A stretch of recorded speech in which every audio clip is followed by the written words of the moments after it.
పుచ్చ సాగు వేసవికి అనువైన పంట. కానీ ప్రస్తుత కాలంలో అన్ని కాలాలకు అనువైన రకాలు రావడం వలన మన రైతులు అన్ని కాలాల్లో సాగు చేస్తున్నారు. కానీ పొడి వాతావరణంలోనే అధిక దిగుబడి వస్తుంటుంది. మార్కెట్లో కూడా ధర బాగుండటంతో పశ్చిమ గోదావరి జిల్లాకు చెందిన ఓ రైతు ప్రతి ఏటా వేసవిలో సాగు చేస్తూ మంచి లాభాలను పొందుతున్నారు.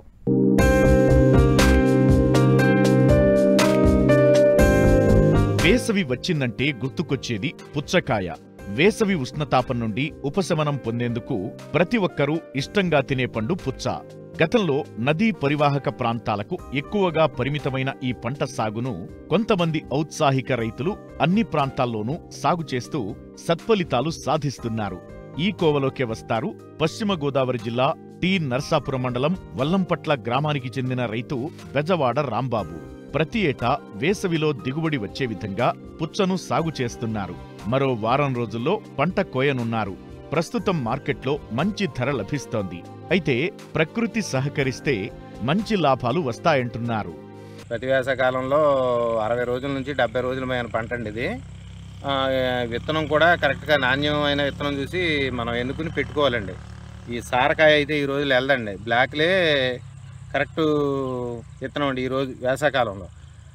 ఇది ఈ విత్తనం వచ్చి స్టార్ 99 కింగ్ అండి. ఇది మనకి ఎకరానికి వచ్చి 3 ఎకరాలకే కలిపి కేజీ గింజలు పడతాయండి. 30,000 రూపాయలు ఎకరానికి వచ్చి విత్తనాలు 10,000 రూపాయలు అవుతాయండి. మొత్తం మనం పెట్టే పెట్టుబడి మొత్తం 70 నుంచి 90,000 మయాన అవుతుందండి పెట్టుబడి.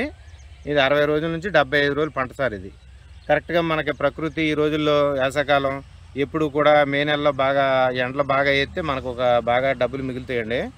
ఎండలు లేకపోయినా సరే మనం కోసే సమయానికి కొంచెం తుఫాన్ల గట్ట లేకుండా ఉంటే మనకి దానికి వచ్చేసి మనకి ఎంతో కొంత మిగులుతూ ఉంటాయండి.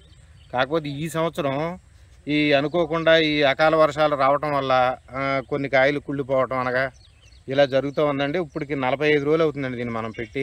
కేజీ వచ్చి 10 రూపాయలకి వెళ్తే మనకి పెట్టుబడి వచ్చేసి మనకి ఎంతో కొంత మిగులుతుందండి.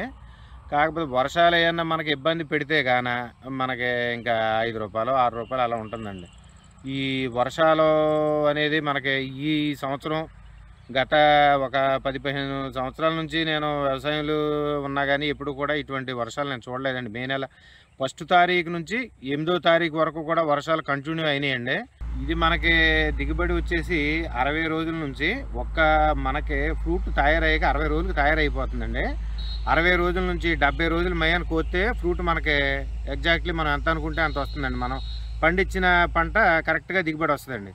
10 రోజులు దాటి ఏదన్నా మనకు ప్రకృతి ఏమన్నా కొంచెం ఇబ్బంది పెడితే కానీ అక్కడి నుంచి 10 రోజులు దాటిన కాడ నుంచి మనకి రోజుకి కూడా మనకి టన్నేజీ తగ్గిపోతుందండి. 80 రోజులు అయితే మన కాయ కోత కూడా సగం కాయ కుళ్ళిపోతుందండి. ఫ్రూట్ తయారైపోయాక ఇంకా ఆగదండి. మనం 60 రోజుల నుంచి 70 రోజుల మేన కోసుకుంటేనే మనకి కరెక్ట్ ఈల్డింగ్ వస్తుందండి. ఏది మనం అనుకున్న 15 టన్నుల నుంచి 20 టన్నుల మేన వస్తుందండి. ఇవాళ పొద్దున్న బోల్డ్ అంతా 4 డ్రమ్ములు స్ప్రే చేయించానండి. మందు మొత్తం కిసాన్ కంపెనీ ఎరువులు వాడుతున్నా సార్ నేను. మొట్టమొదటి కానీ స్ప్రేయింగ్కి కానీ బలం మందులు కానీ మొత్తం డ్రిప్తోనే ఎక్కిస్తానండి. మొత్తం అంతా కూడా చాలా పద్ధతి ప్రకారం చేసుకొచ్చాం సార్.